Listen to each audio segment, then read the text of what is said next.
Sucking the essence of our youth. Right. And they believe they're possessed by an off-world entity. They do?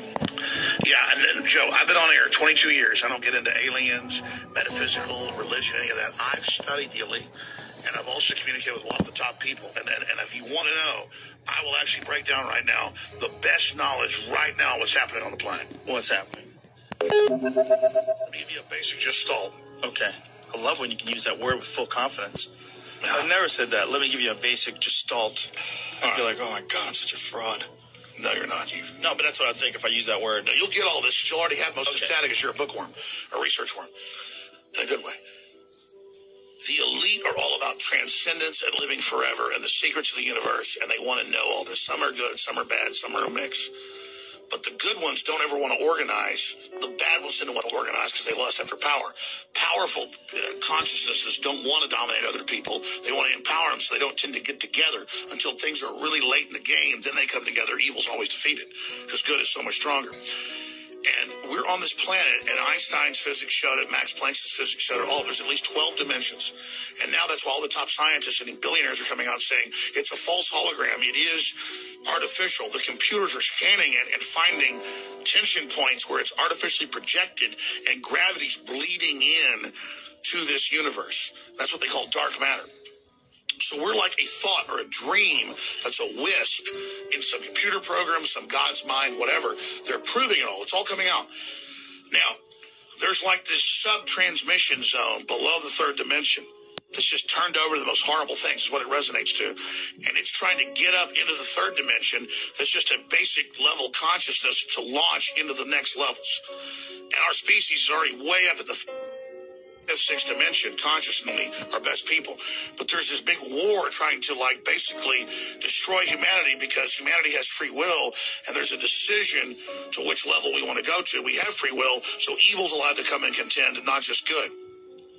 And the elites themselves believe they're racing using human technology to try to take our best minds and build some type of breakaway civilization where they're going to merge with machines, transcend, and break away from the failed species that is man, which is kind of like a false transmission because they're thinking what they are is ugly and bad, projecting it onto themselves instead of believing, no, it's a human test about building us up. And so Google was set up 18, 19 years ago. I knew about this before it was declassified. I'm just saying I have good sources. That they wanted to build a giant artificial system. And Google believes that the first artificial intelligence will be a supercomputer based on the neuron activities of the hive mind of humanity with billions of people wired into it with the Internet of Things.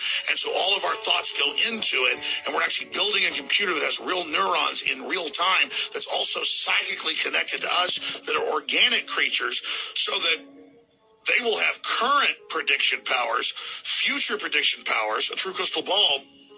But the big secret is, once you have a crystal ball and know the future, you can add stimuli beforehand and make decisions that control the future. And so then it's the end of consciousness and free will for individuals, as we know, and a true 2.0 in a very bad way, hive mind consciousness with an AI jacked into everyone, knowing our hopes and dreams, delivering it to us, not in some PKD wirehead system where we plug in and give up on consciousness because of unlimited pleasure, but because we were already wired in and absorbed before we knew it by giving over our consciousness to the system by our daily decisions that it was able to manipulate and control into a larger system. There's now a human counterstrike taking place to shut this off before it gets fully into place and to block these systems and to try to have an actual debate about where humanity goes and cut off the pedophiles and psychic vampires that are in control of this AI system before humanity's destroyed. Wait a minute, humanity is only controlled of AI? How'd the pedophiles get in control of AI? The pedophiles at a whatever level, the devil, whatever you want to call it, this interdimensional thing that gives them advanced off-world technology, the fallen one that's not of this world, is giving them advanced knowledge on how to construct these systems that have already been used before on other populations. What? Is that Satan? But what are you talking about? That's Satan. Explain that. You're saying Satan something becomes something that the stupid preacher tells you about who's totally controlled, or something you read about on in the news or TV. Right. But this is an interdimensional force that wants to influence us to build something that absorbs us and kills us, rather than the divine free will we're given to build something much better that empowers the species. So So the species is now making a decision Where are you about getting its this entire from? future. Where are you getting this from? That's what it is. But where are you getting it from? I know from looking at all the data, researching it, studying it, watching the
This is the future, the hive mind, where everyone is supposed to be linked into a system, where their neurons are being invaded, and they are literally being used, drained. I'll go a little deeper. Let's go a little deeper. You can call it groupthink, collective consciousness, network intelligence, shared intelligence, but it's all describing the same thing, the hive mind. The hive mind, or hive mentality, comes from bees because of the way that they operate. They exist independently, however, every behavior and action that takes place is for the good of the hive. They all behave interdependently. You can imagine them as the human nervous system, and every bee is its own neuron. We also see this hive mentality with birds. These are starlings, for example. They fly this way because they know that if they move in the same pattern as the surrounding birds around them, they'll be okay. Hive mind is that tendency to fall towards the group. So when you have all of these birds doing that same thing, but of course they're not all on top of each other, you get this crazy looking flow when they fly. Hive mentality also exists with fungus. Sometimes it's called the mushroom internet.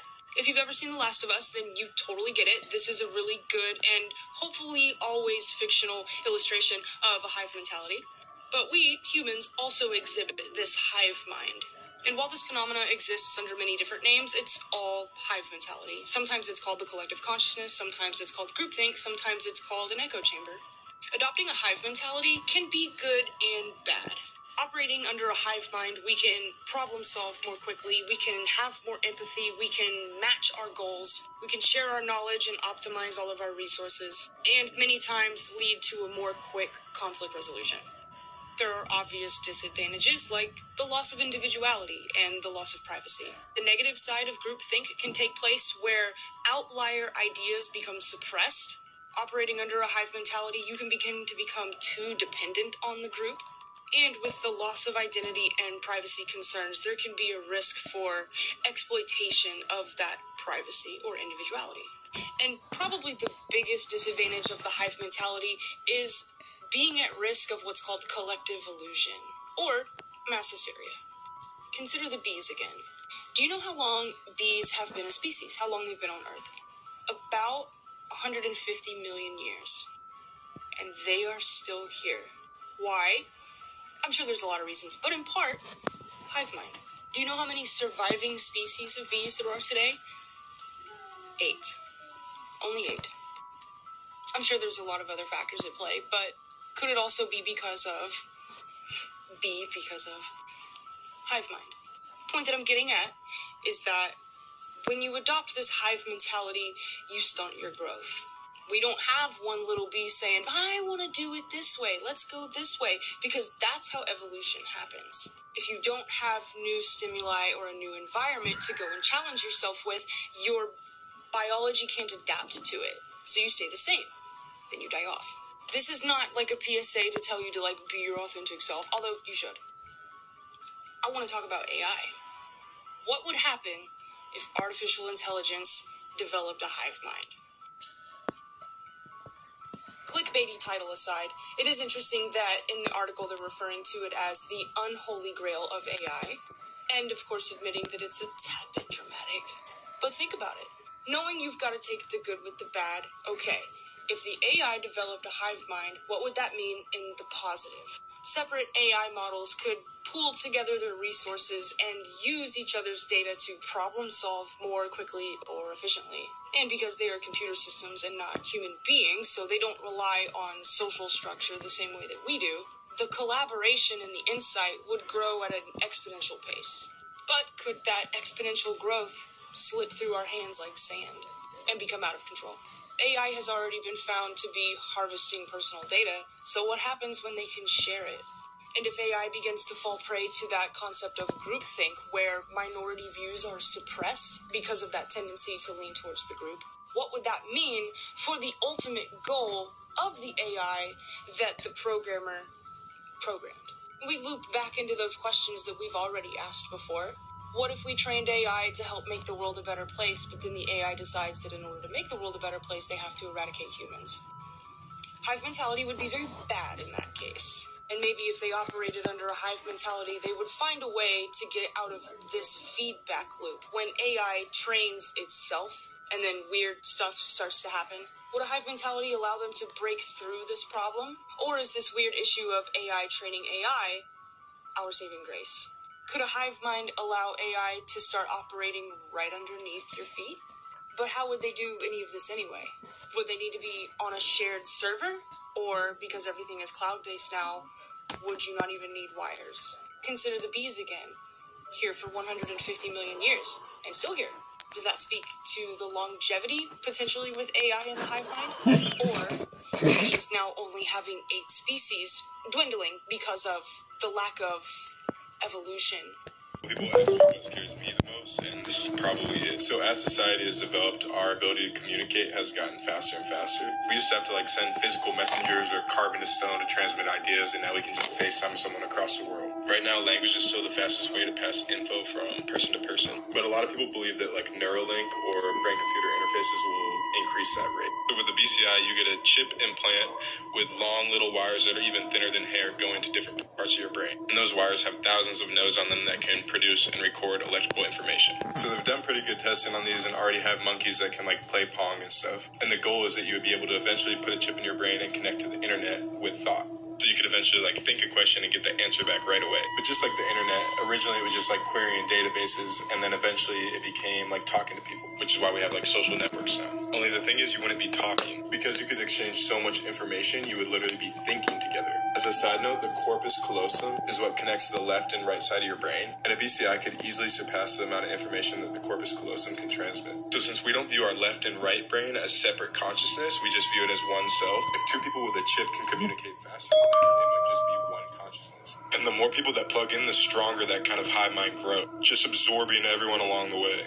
That hive mind can become so strong that once people plug in, they just immediately are controlled by it. And if it's smart enough, it might try to trick us that this isn't happening. Make people seem as if they have their individuality until we're all a part of it. It kind of sounds like the mark of the beast. You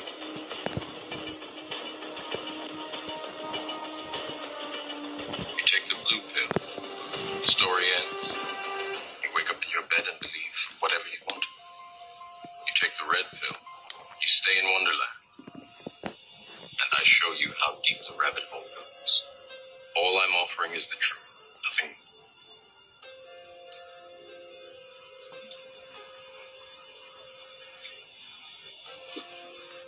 The goal of creating artificial intelligence was for them to become gods, to create a collective mind, a global computer that sees all, sees everything, to create an all-seeing eye. In 2007, the Register reported that the Pentagon was developing a parallel to planet Earth with billions of individual nodes to reflect every man, woman, and child on the planet, blurring the lines between reality and artificial reality. It is called the Sentient World Simulation, a neural network with massive computing power.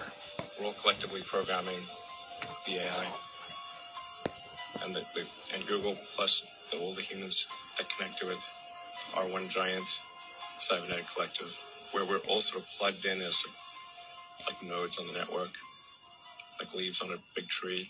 And we're actually building a computer that has real neurons in real time that's also psychically connected to us, that are organic creatures, a human mass-machine interface, dialing into all the other machines and computers, and have a lifetime model of the world hooked into GPS everything, the Internet of Things, to then be able to predict the future and then be able to control the future.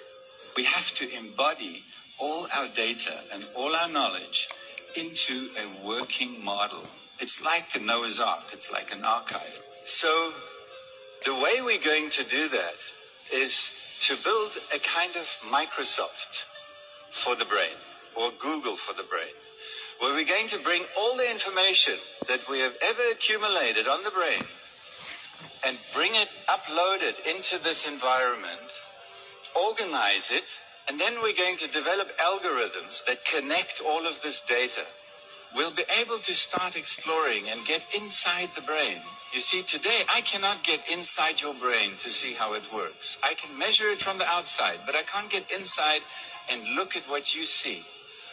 But with this, you'll be able to step inside a brain and look at how it builds a world.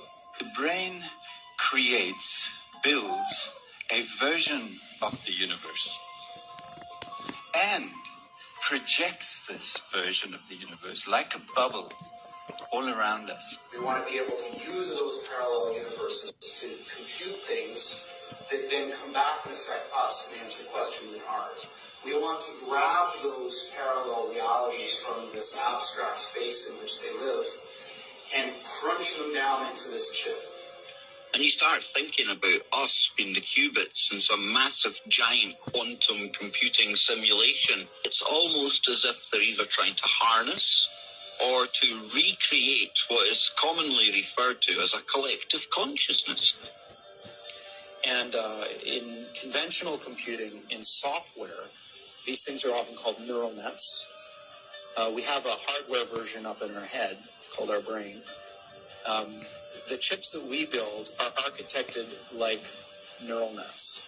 They're hardware versions of neural nets. They can literally plug you into the internet, which is just to give you a very simple way of understanding that. And what that scientist there is describing now, the hive mind.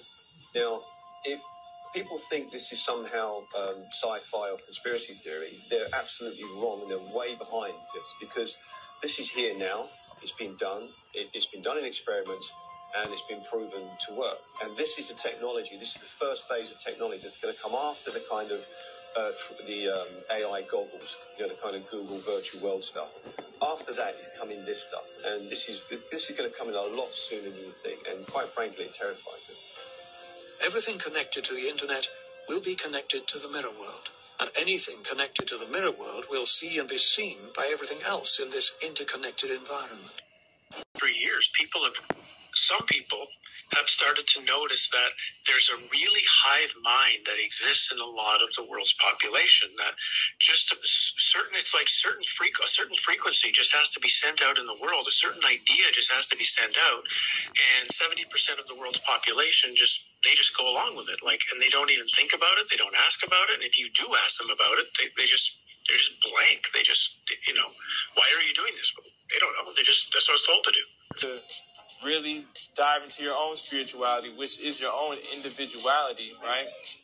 And then you face a lot of opposition in the world that you can't really explain. You know what I'm saying? And that's not an excuse, because if you're a strong spirit, you rise above that opposition and you don't complain about it, and you get what you got to get done anyway.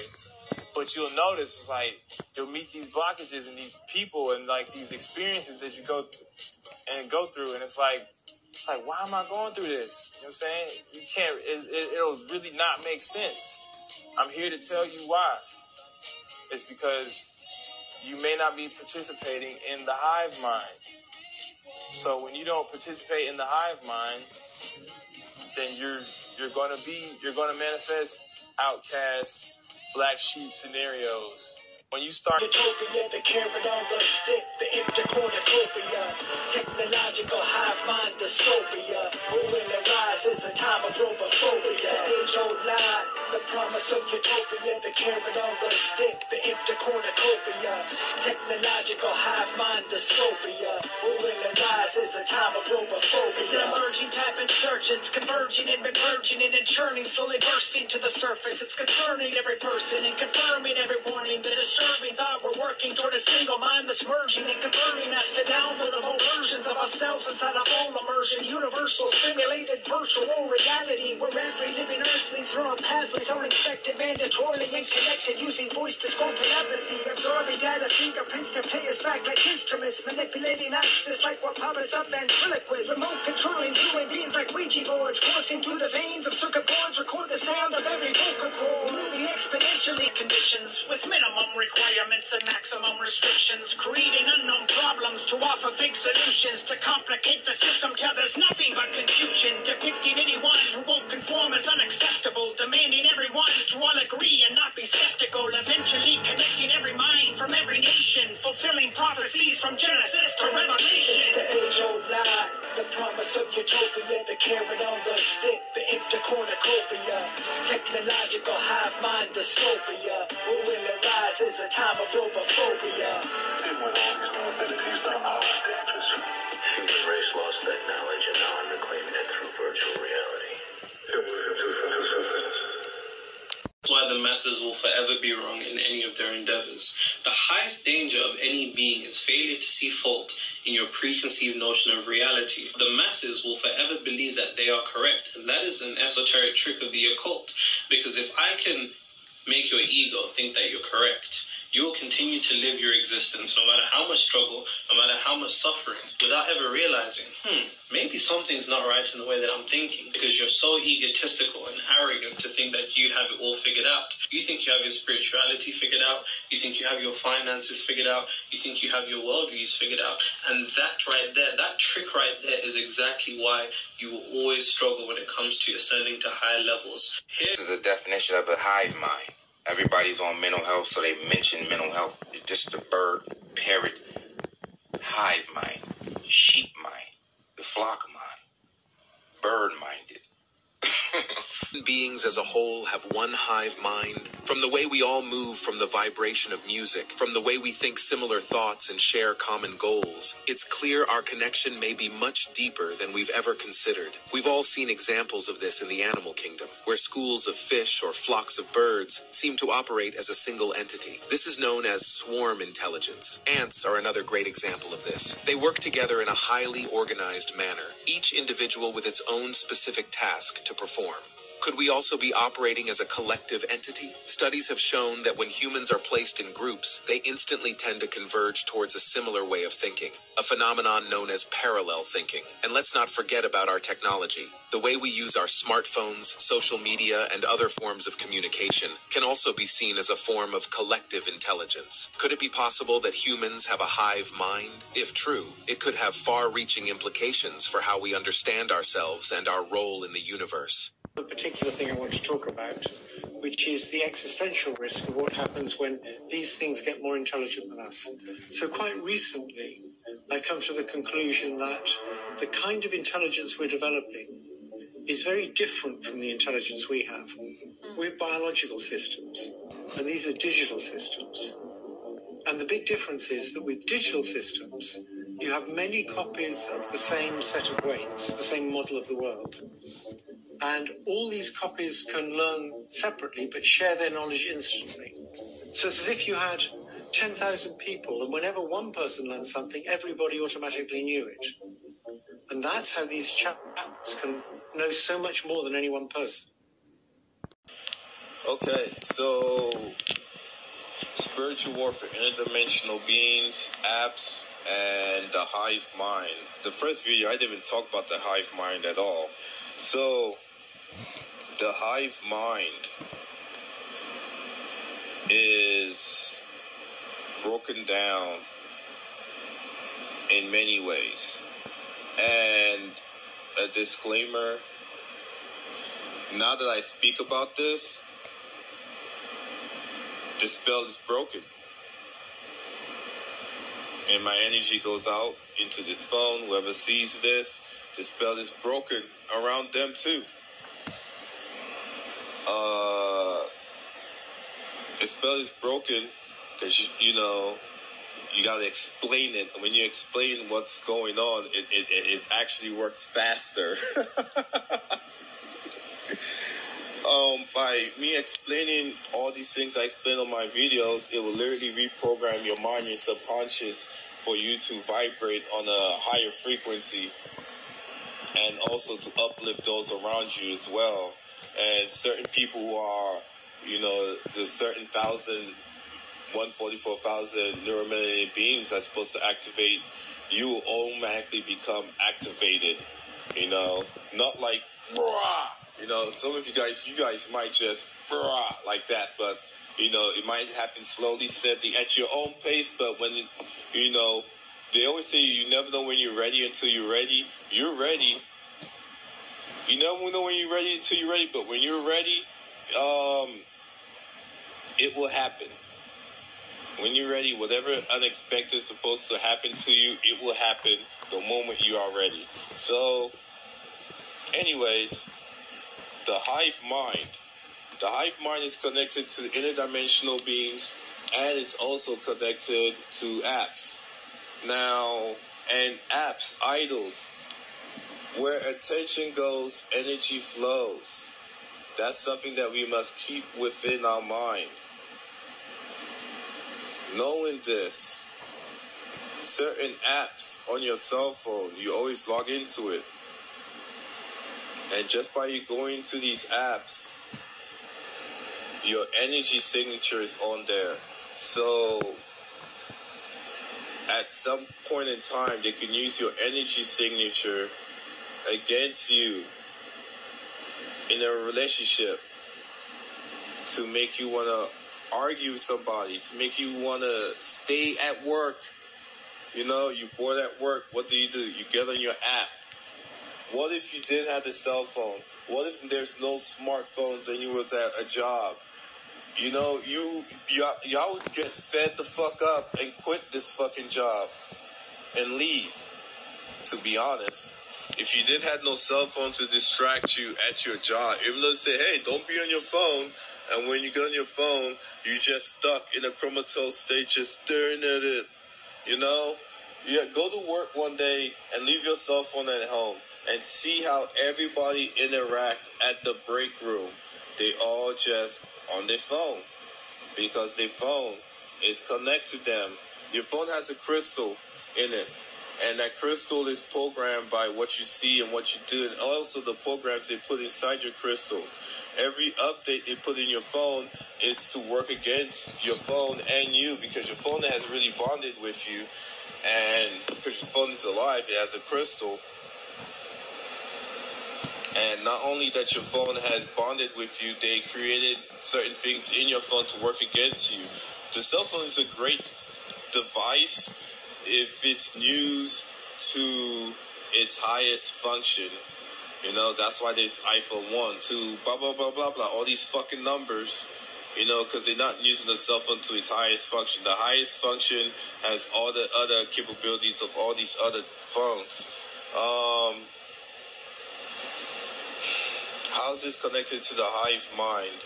Cell phones send out signals. Signals go to your AirPods, send out signals.